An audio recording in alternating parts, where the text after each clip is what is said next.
Good afternoon. Welcome to the Happela Mover. Thank you very much for coming. All plenty, the house is full, very nice. We've been halfway through the program already, and we've been listening to a lot of amazing talks. Tonight is a special, or this afternoon is a special afternoon, because we have someone with us who's very, very busy these days.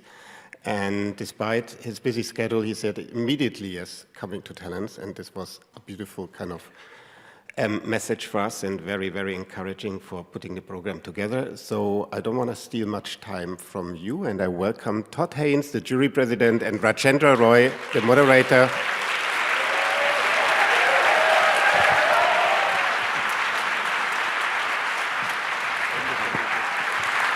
Enjoy.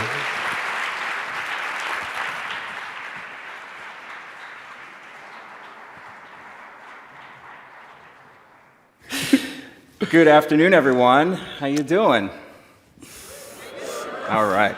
So, Todd and I agreed. I feel far away from you. Well, depends. Like, it's probably safer at this point. He doesn't know what I pulled together in terms of clips and the questions.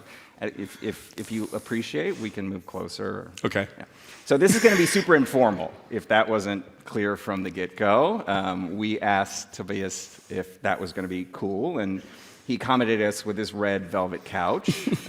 We had another thing in mind. We did.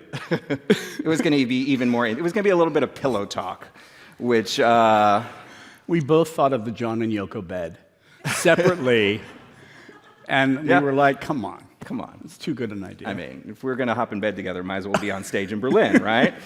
Fine. The topic, or the announced title of this talk, is Listening and Empathy. A conversation with Todd Haynes. So those are going to be our touch points, right? Listening and empathy. I tried to build this around those two. We'll have some clips. We'll jump around a little bit in time, if you're cool with that. Sure. And I thought, just to kick things off, we could start with a clip from Safe, which is from 1995. It features one of your great collaborators, and it kind of shows how I hope this conversation is not going to go. So let's roll the clip from Safe, please.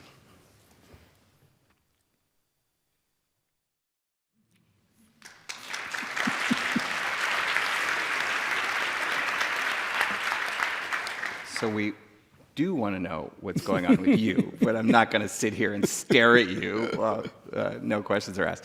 But a couple of things in that incredible clip. I mean, obviously, your collaboration with Julianne Moore invokes something that I think has been such an inspiration for so many, of the way that you've connected with her and others, and we'll talk about other great ongoing collaborations that you've had.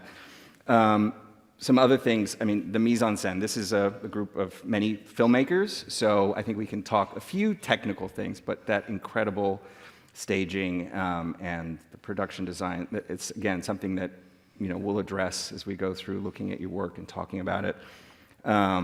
Society and social structures that lack empathy. I mean, that dude was not on her side, right?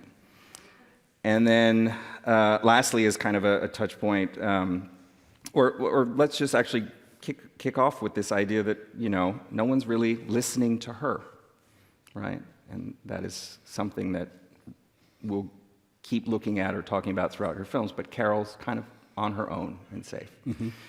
Talk about setting that up for her and this initial collaboration with Julie. Well, the concept behind Safe, and I should just maybe preface it, I guess, by saying that sort of 3 films sort of inaugurated my career, I guess. And all 3 of them deal with illness and pathology. And they all came out of the AIDS era. And that's Superstar, the Karen Carpenter story, Poison, my first feature, and then Safe. And they approach those themes in very, very different ways. And by the time after Poison, which was really more of a call to arms and a more of a sort of protest, and an entreaty to gay men in the height of the epidemic, who were made to feel culpable for what happened. It was through the recourse of Genet to remind us not only that our desires and our lives and our experiences we have to take possession of, but also that this was a call to action, and this time was going to test us, and that in many ways our status as outsiders, as marginal people to dominant culture, to the status quo, as I think it was for Genet, or that's how I looked at him, as a sort of guide, from my own very American, suburban upbringing and so forth, was that it was really powerful and important to remember that your marginality actually gave you more insight and more of a sort of a way to weaponize and call into question the very assumptions about what organized systems of society are about. Yeah. With SAFE, I wanted to sort of take the war zone as far away from where you'd expect it to arise as imaginable. And so it was placed in this comfortable suburban environment. And I wanted to also explore this subject, this woman, who would be the most sort of unexpected subject of the movie, in that she really was, there's nothing about Carol White that seems like life is utterly unnatural to her, because life is unnatural. And her sort of fragile attempts to participate were going to be challenged by this physical manifestation of this illness that would force her finally to question and examine all the intense, needs and attempts to fit in and to satisfy and complete the sort of mise-en-scène of the environment that she occupied. And so, of course, this sort of burning metaphor of environmental illness was an irresistible subject that I sort of heard about, because it was just beginning to be discussed at the time. Yeah. And, of course, it summoned all kinds of complicated histories around women and illness that have been interesting and meaningful to me, and which I also explored in Superstar. But it's a film that it is a film that I think is maybe even more Sirkian in some ways. Douglas Sirk, I'm referring to, the director, who's been such a source of inspiration to me and so many other directors. Rainer Werner Fassbinder, very notably. Almost more so than Far From Heaven, which was an overt homage to Sirk and his stylistic language.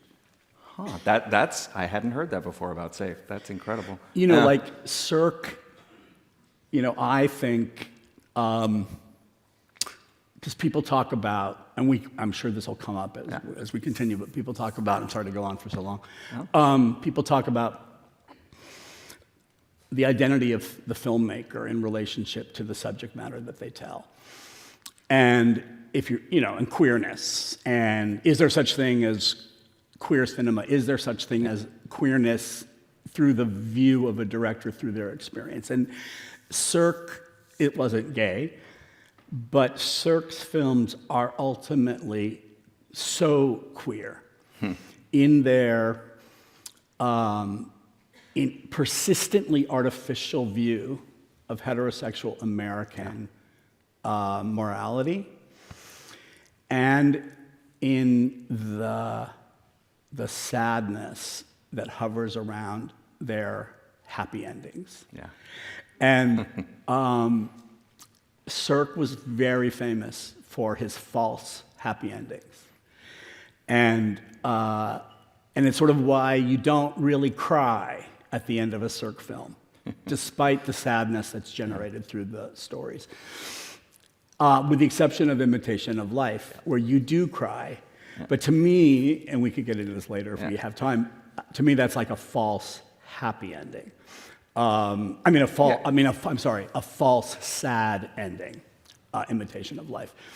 But Safe is like that Circean false happy ending, where she satisfies the terms of the sort of interpretation of illness that she enters through this, center for this health center, recovery center. But that while fulfilling the sort of narrative expectations of these kinds of movies about illness, that something's wrong. And it leaves you with incredible questions hanging at the end. Yeah, society's not fixed. Thank you. That's incredible. Also, I feel a little self-satisfied because a lot of the things you just talked about are in my notes. So we're going to keep going. So we can just cut it short and go drink. No. Well, we can also do that. Superstar. Let's go back to not the beginning. It's not your first film, right? Assassins came before. But I think many of you had maybe a chance to see a good restoration of Superstar. It may not be your first, but it's certainly your most notorious early work, if that's a word that we can use. And for me, it's a story that's marked by, it's a real life story, but also a story that you create in the film that is exploring a real lack of empathy, right? A human who's going through life with people who are not responding to what she's saying she needs and the help that she should be getting or the pressure that should be relieved. Let's take a look at Superstar, the Karen Carpenter story, 1987.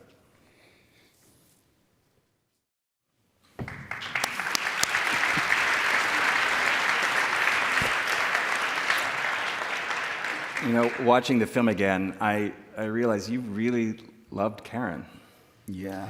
And you had so much empathy for her through the way that you told this story, and it is a story about disease. Talk to us a little bit about falling in love with Karen Carpenter. It was also a kind of rescue. Me and my friend Cynthia Schneider from college, who kind of worked with me on this, were raised with this music, and this person and that voice, and then when the whole world learned when she died of anorexia nervosa that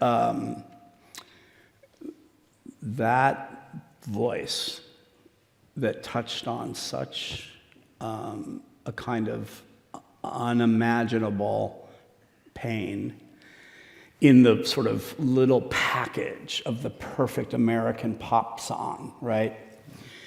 That hit the charts and made a lot of money and was very successful for her, was actually, there was and people would write off the Carpenters. Yeah. Because it was the early 1970s and rock and roll was still the most vital kind of medium in pop music and rock and the radio. And everyone thought they were just sappy, little, meaningless, corny American brother and sister team. But this revealed so much about her and authenticated what was already present in what she was doing to the pop song.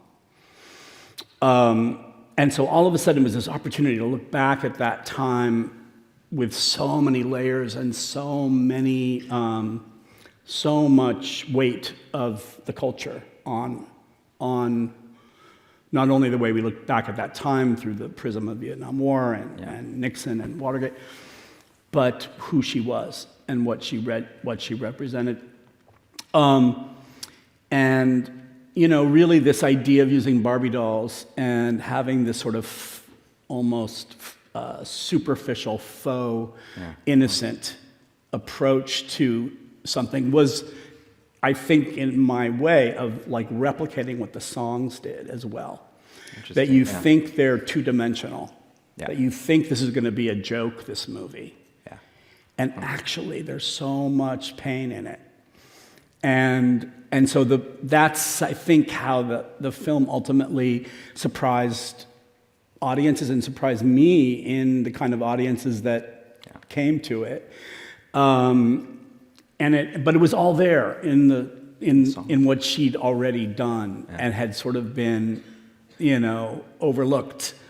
So yes, we loved Karen, and it was so weird and kind of chilling, I guess, the way, of course, ultimately the film got banned and remains banned today because of our neglect in getting music rights for the film, which we would never have gotten. And first-time early filmmakers are, it's of course, we all, Kenneth Anger had all those secured songs. But really it was like, it was Mattel also. I got patents to the Barbie body parts from Mattel to show me that they owned Barbie's body. And Richard Carpenter, the brother, also continued to own Karen's body and voice. And that's ultimately why the film has been suppressed. So what women already struggle with in feeling that somebody else owns their bodies was being played out in so many different ways in the story and then in what happened to this particular film. I happen, as part of my volunteer work for the field, I sit on the National Film Preservation Board of the United States of America, which who knows if that'll exist in the future, but it's a group of people dedicated to film preservation, and Superstar came up this year, as it has in the past, but we had a very heated discussion. At some point I will talk to you about it, but this idea of ownership certainly was part of it, and copyright. Yeah. But really, as you just described, ownership over bodies, whether they be plastic invented bodies, which of course are stand-ins, and as we've learned, aspirational, became so aspirational for so many people, unfortunately. Right. It's as real as it could possibly be, right? Yeah. I wanted to also just call out in this clip, and the reason I chose the longer clip was highlighting montage and the use of found footage.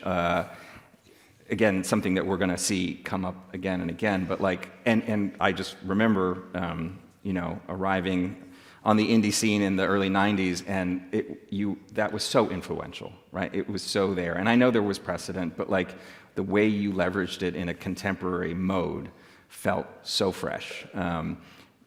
You want to talk to us a little bit about your embrace of montage and using film that had been shot by others in your work? Sure.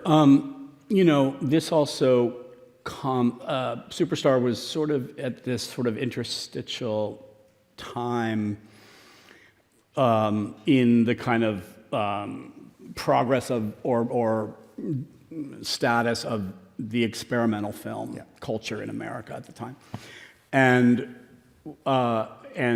coming out of a period where experimental film was basically embracing, and this is a language that of course has been maybe most connoted with experimental film practice, but experimental film had been sort of purposefully rejecting narrative references throughout the 1970s with incredibly gorgeous results, right? Yeah. But around this time in the 80s, and it was happening both in the experimental film world and then it was sort of being mirrored in the feature film world, where a kind of re-examination of narrative tropes and genre was sort of being explored, and it hadn't been for a while. And on the feature film world or the indie film world, which was extremely influential to what was going on for me at this time, there was like David Lynch and the sort of ironic way that he was reinserting himself into genre. And there were some examples of experimental filmmakers, some of them sort of coming out of feminist film making. Sally Potter's Thriller was one example that really interested all of me and Christine and our generation.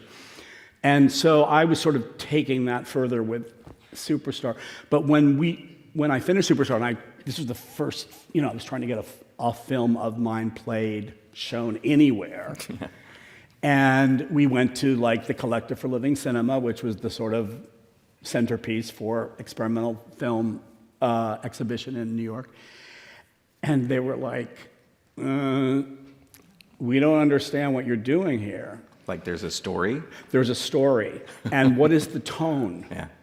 It feels ironic or distant. And so the tonal question was one thing, and the narrative question was another. Yeah. And this was something that I think forged a lot of the creative alliances that Christine and I found in each other, with also other friends and partners around that time who we met in college. And we sort of called this experimental narrative.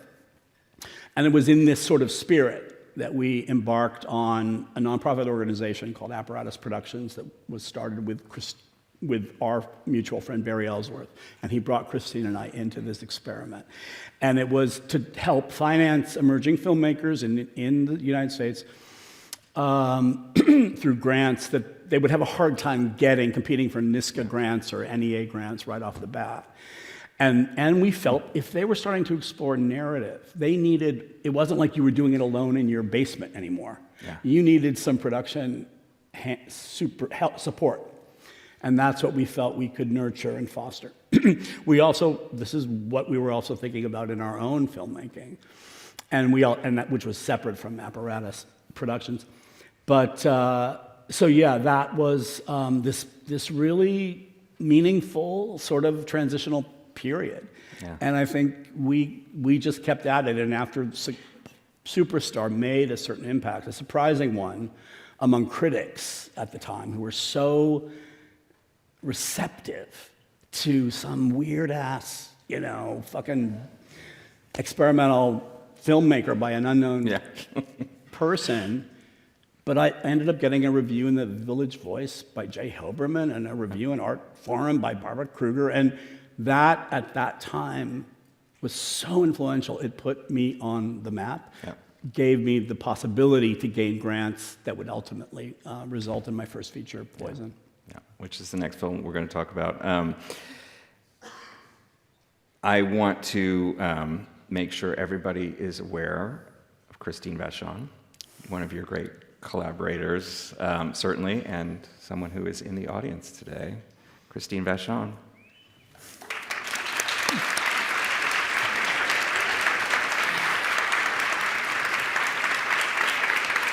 I can't see her, but sorry. So your feature debut, you talked about it a little already, but I just want to pause for a second, because for those of you who weren't active yet in this era, certainly in the early 90s, or just following the release of Superstar, let's say, and as you were developing these, there really was this schism. There were very thick walls between the avant-garde community and, let's say, the commercial community. So much so that when I first got to New York, I worked for a gay and lesbian festival, queer festival, but it was the experimental festival, because there was like the mainstream festival, and then there was the experimental festival, and the twixt shall never meet, which is, I'm happy that doesn't feel as imperative these days, and I think what you described tore down a lot of those walls, or helped tear it down, or make the possibility of mixing and mingling more possible. But there were really, it was warfare at some point, Like you're betraying the cause if you tell the story. What the real question to me is, where is and what is experimental Yeah. cinema today. Like that's a whole other That's a whole other- conversation. yeah. But this particular moment that you're talking about really had flexibility and movement. And then came Poison, which won the Grand Jury Prize at Sundance when it was released. It was critical in forming what Ruby Rich described as the new queer cinema. As you point out, it came out at kind of the height of AIDS epidemic, and certainly awareness on the part of young queer people like myself of the existential nature of coming of age in this era of the unavoidability of AIDS in a way. But, you know, for me, and I think for a lot of people, it wasn't just a call to arms, it was art. And it was art that spoke to us in a way that we had never, ever seen before, like in a direct way, even though it was experimental, even though it incorporated a lot of things we've talked about and more. But let's take a quick look at Poison, 1991, and then talk a little bit more about that.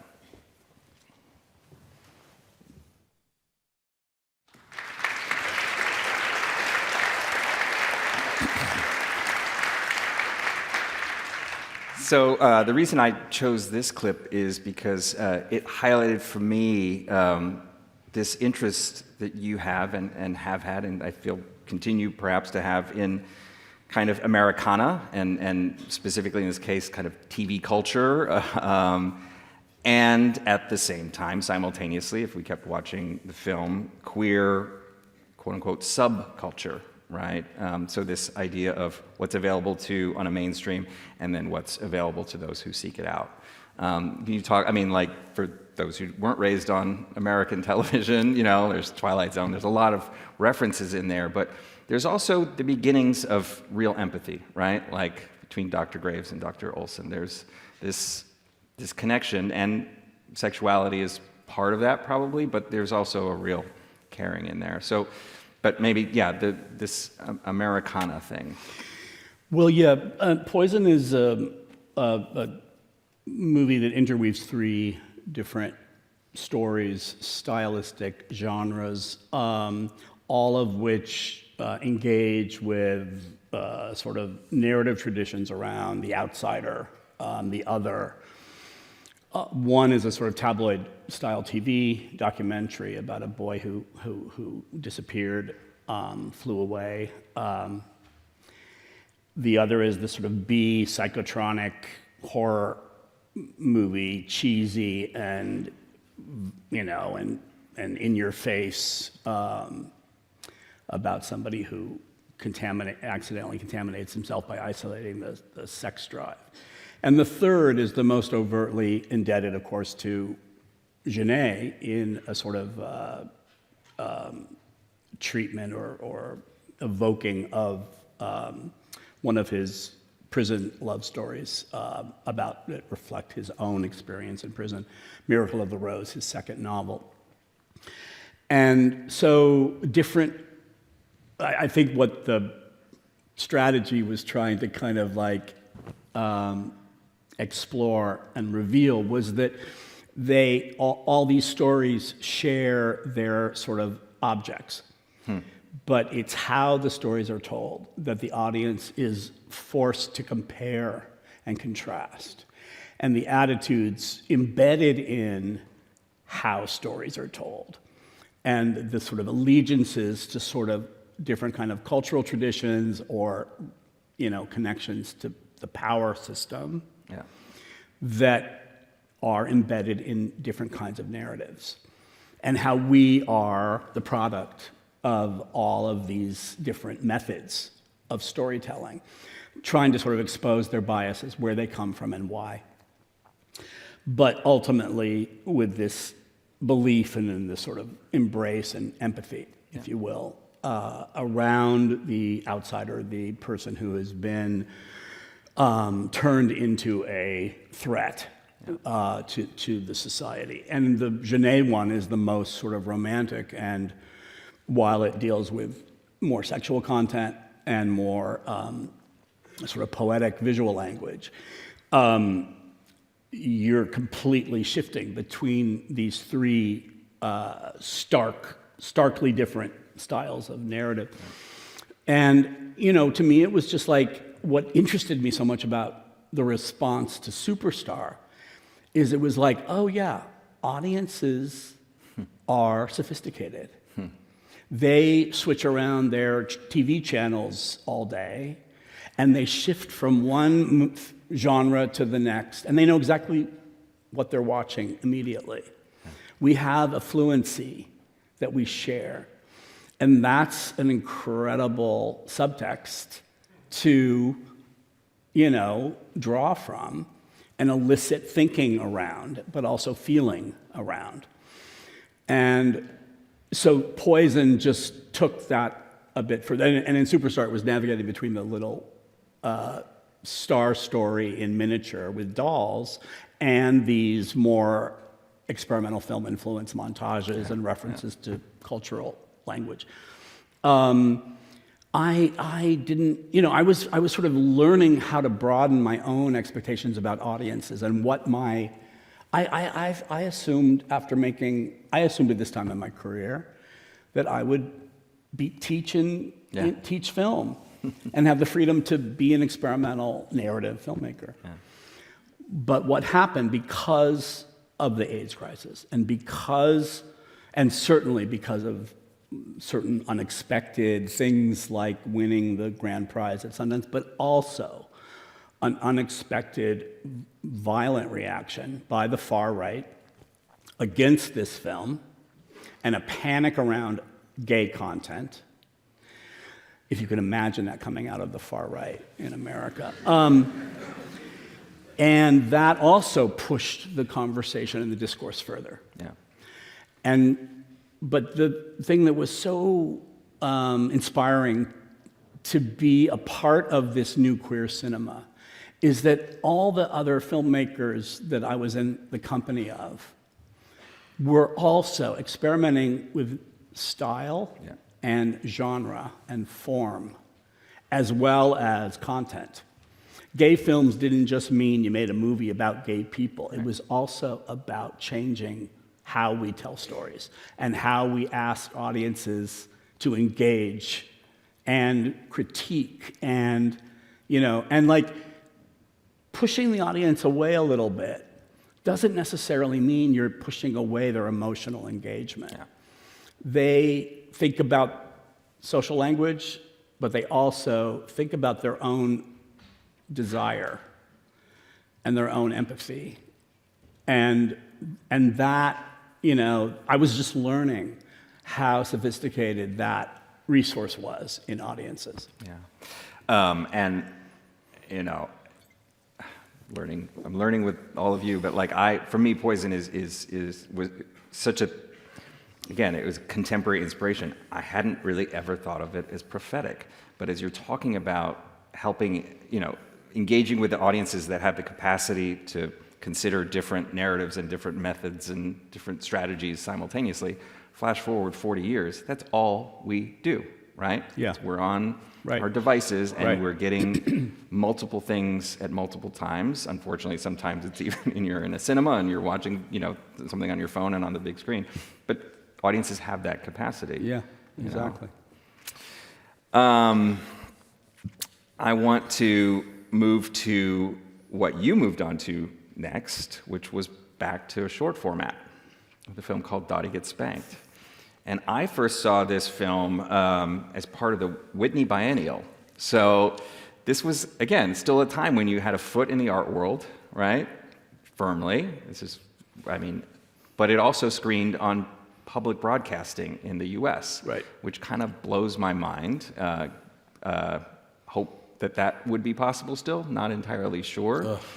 It's probably a film that many of you have not seen because it's not so easily available and certainly not as available in this, what you're about to witness. A lot of the strategies we've already talked about will be present, and they're kind of a little bit heightened, let's say. But let's take a look at a clip from Dottie Gets Spanked from 1993.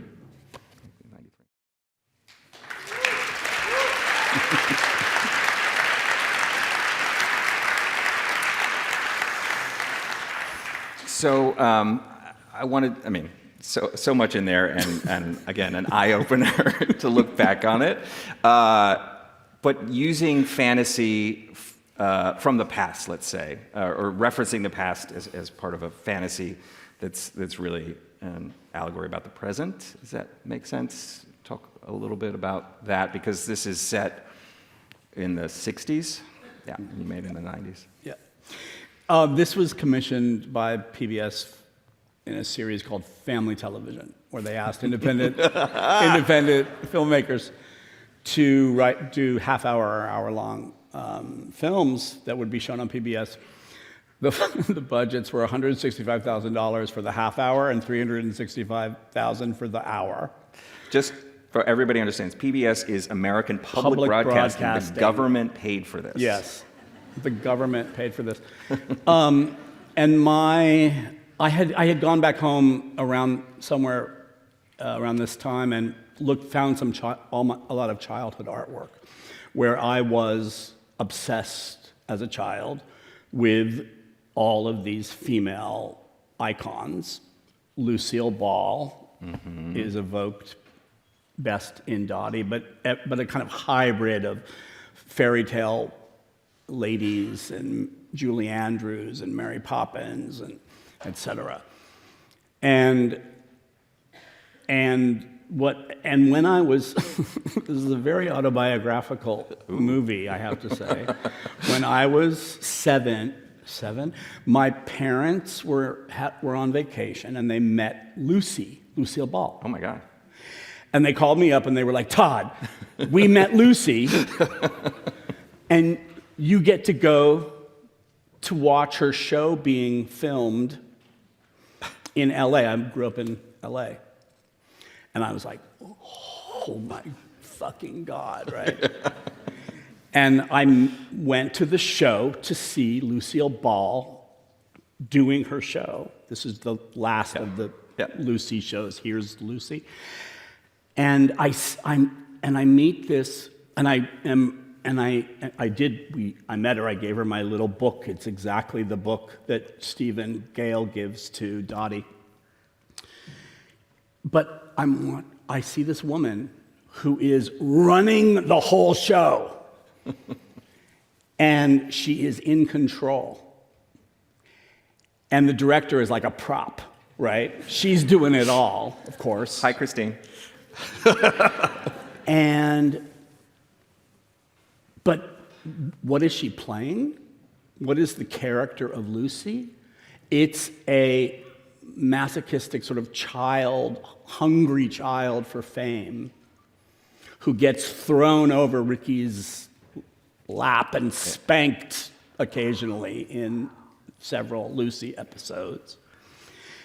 And that dichotomy between the powerful person behind the character and the passive character that she created was a source of intense fascination that communicated to me on a lot of different levels. So Dottie, I don't know how much more time we actually have. Dottie kind of envelops Freud, this just fucking, sorry for all the bad language, guys. Incredible article called "A Child is Being Beaten," that I've returned to as inspiration throughout my career. It's about sort of the fantasies of female patients, watching and becoming aroused by little boys getting spanked. And he engages in this moment in female sexual development that is what he calls pre-clitoral or pre-vaginal, that is really clitoral, and is about the girl assuming the powerful position and the passive position at the same time, basically running the entire theatrical apparatus of their desires and their dreams and their fantasies. And that's what I found in Lucille Ball. And that's what I found in my own curiosity about spanking as a child. And the theater of spanking in the domestic, curtain rises, father puts son over lap, spanks. There's like an audience to the act of being spanked. And spanking is a theme that recurs in Poison and in Superstar and in Dottie and maybe somewhere else. I can't remember. I finally got it out of my system. Sure about that? At least on screen. I mean, yeah. We have time, so we're good. But, and we don't have to dwell on it, but in watching this again, for the first time I was like, wait a minute, is Stevie kind of a villain? You know, because there's this weirdly, and again, I'm reading it through a now lens, but like he's a little Trumpy, right? Like sitting up there, I'm the ruler, and you know, like this baby man king who's like gonna tell everybody, but it's also a fetish. Well, he gets to. Oh, am I dead? Oh, sorry. I think it's about the dexterity of being able to, because he's a child in real life, and the girls make fun of him because he likes watching this girly show. So his whole sense of masculine identity is called into question. So he is passive in waking life, and he's dominant and indomitable in his dream life. And in his navigation of both through drawing, he can hold it all. And that's why at the end, where he's drawn a picture of Dottie getting spanked, that freaks the father out, he takes that picture and he folds it up into tiny little pieces, into a little tiny thing, and he goes out into the snow. It's what happens right after this clip. And he buries it, and he sort of pats the snowy mound like he's spanking the snow. But he's saving it for later, when he can handle it. He's taking care of shame for a time when he can come back and know what to do with it. Spring arrives. Check. Don't think this is on either. Hello. Oh, there. I'm back. I'm back here. Yeah, I'm here. Okay. So let's move to what I probably horrifically condensed and contrived to call your period epics. Velvet Goldmine, Far From Heaven, Mildred Pierce, and I landed on Carol, which is a film from 2015. And it, for me, kind of distills, and the clip we'll watch, distills this, this concept theme that we've been already talking about, which is it's a heterosexual world, we're just living in it kind of thing, right? And that society is ultimately not on our side and might even be killing us. So let's take a look at Carol.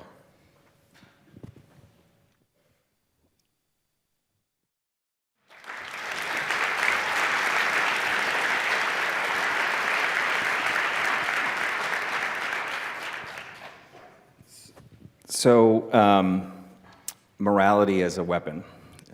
Sadly, not something we're unfamiliar with these days, right? Or the huge quotes around morality or morality clauses. I'd love to talk about that, but also want to use this occasion to flag two of your other great collaborations. First with Ed Lachman, the incredible cinematographer. And obviously with Kate, who in this scene manages to performing, tell the truth and a lie with her eyes at the same moment, right? And we know she knows because of her eyes, but she's able to speak her performance of maintaining the facade of the woman she wants to project into the world. It's just miraculous, truly. I mean, what you and she achieved there. So you can take it however you like, but those are, the three things that really came together for me in this. It's an unexpected clip from Carol, although the themes that you're bringing up are so interesting. To me, Carol was my first attempt to really examine the love story in a movie and try to understand how great love stories operate. So it was so much more, it was so much to me about looking and, who is the desiring half? Who is the more amorous part of a love story? And who is the more vulnerable? Who is the more vulnerable and who is in the powerful position of being desired?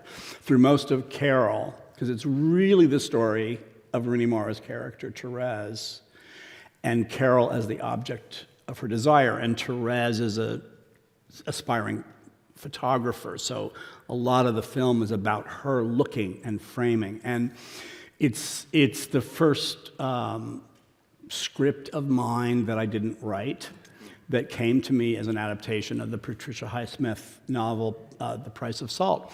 And The Price of Salt is the only book that Patricia Highsmith wrote outside of the crime genre, and the most the autobiographical novel of her career. And yet, the first-person narrator that is so important to her detective stories, like Talented Mr. Ripley and Double Indemnity. Double Indemnity? No, Postman Always Twice. Is that she makes the parallel between the only crime in Carol is falling in love with another woman in the 50s. But the first-person narrator is engaged in the same kind of hyper activity that the criminal mind is engaged in when you are culpable of a crime, in constantly creating scenarios of outcomes that will keep you innocent. So and what's so beautiful about Price of Salt, and what I tried to bring to Carol, is the way that power dynamic changes as it does in relationships. And by the end, it's Carol who's the more vulnerable, desiring half of the love relationship, and Therese who's the object of desire. And so we parallel that same scene in the hotel lobby from two sides and repeat it at the end. And so you understand what that whole scene meant, but you also come full circle in the sort of power relationship in love. But absolutely, this is about characters who I'm always drawn to who are not exceptional. She's exceptionally beautiful, and she has exceptional privilege in who she married and how she lives. But both she and Therese are just trying to figure out how to get through this terrifying miracle of falling in love, and what to do about it, and what the sacrifices that Carol will ultimately have to make to maintain her integrity as a woman, but her integrity to herself as a lesbian. But they are not going to change the world. They're not going to change the system.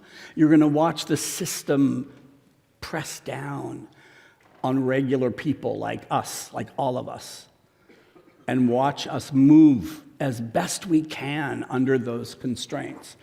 And that's what I found so incredibly moving about the subject matter. And then, of course, these two actresses. Now, Kate, I had worked with in I'm Not There as one of the film that looks at Bob Dylan from all these different points of view and characters, and did this transformative relationship that still is such a stunner in playing Dylan in 66, or playing a character inspired by Dylan in 66, the character named Jude in the movie, when Dylan plugs in electric, and when Dylan is very much using amphetamines and is like this crazy androgynous character who is unrecognizable from who he was even a year before in the movie Don't Look Back, the Penny Baker documentary. He is once again, within months, altered his entire physical and creative energies. And here I get to like make Kate the older woman object of desire. And of course, she does it as she does in every performance so indelibly. And, you know, this film has had this remarkable impact on lesbians and film admirers and all that. And it's just, she just got to completely alter every molecular aspect of her being between these two examples of characters she got to play. As it turned out, our last and next clip is exactly Kate. Awesome. Incredible. I'm not there.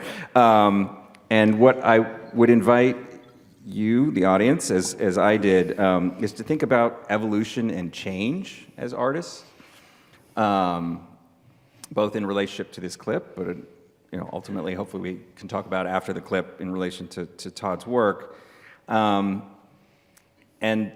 the fact that I've seen and been along for the ride, I have to say, the whole time. But some of your fans and admirers, you've made squirm along the way.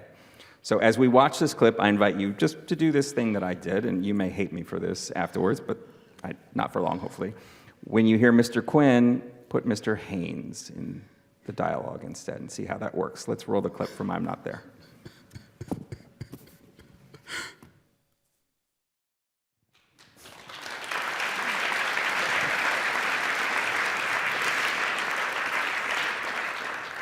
So clearly I'm being a bit cheeky to put an autobiographical lens on this, a la Dottie, but, we haven't talked about Wonderstruck or Dark Waters, but you've not stayed in, a lane that anyone would assign you, and certainly not the lane that many people assigned you when Poison came out, right? And you shifted, and I just wanted to maybe, as a kind of parting word of wisdom to folks starting out their careers, talk about adaptation and evolution and change.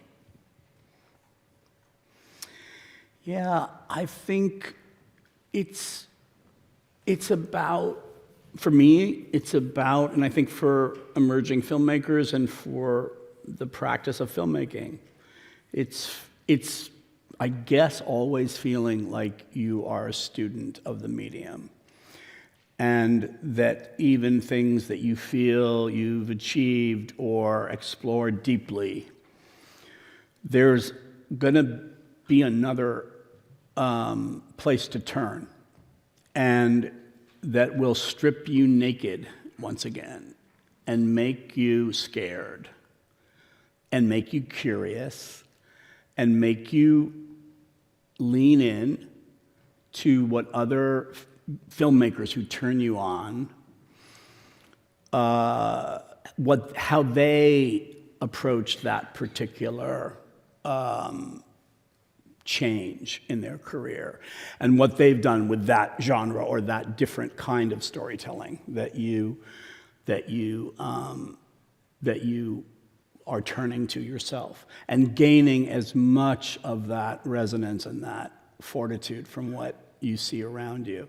You know, Mark Ruffalo came to me with an early draft of Dark Waters, which was just so utterly unlike the kinds of movies that I'd been associated with, as this sort of expose of a lawyer taking down and challenging the criminal practices of DuPont in poisoning our water systems.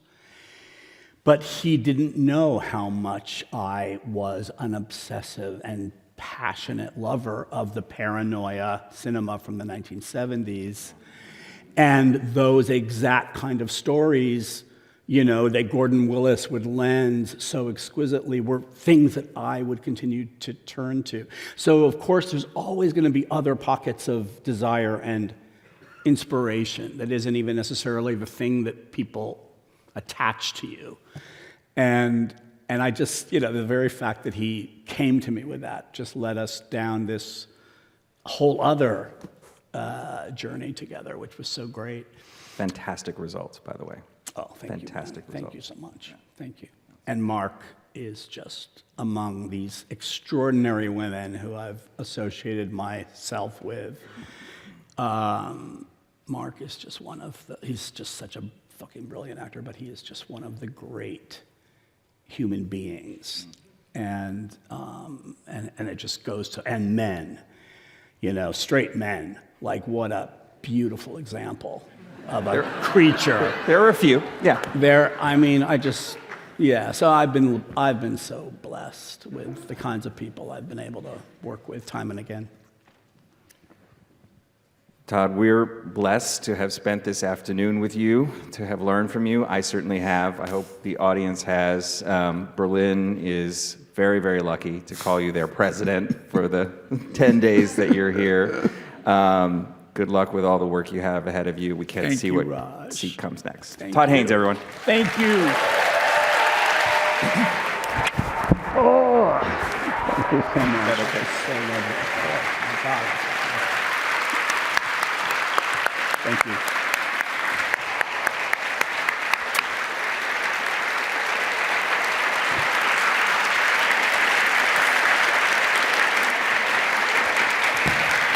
Now go home. We want to use the couch. Now there is still time for questions, or no? Are we done? You gotta go. What's that? So we don't. We don't really have time for questions. Sorry, guys. I ate up all the time with my It's good. yappity yap. Thank you. Thank you so much.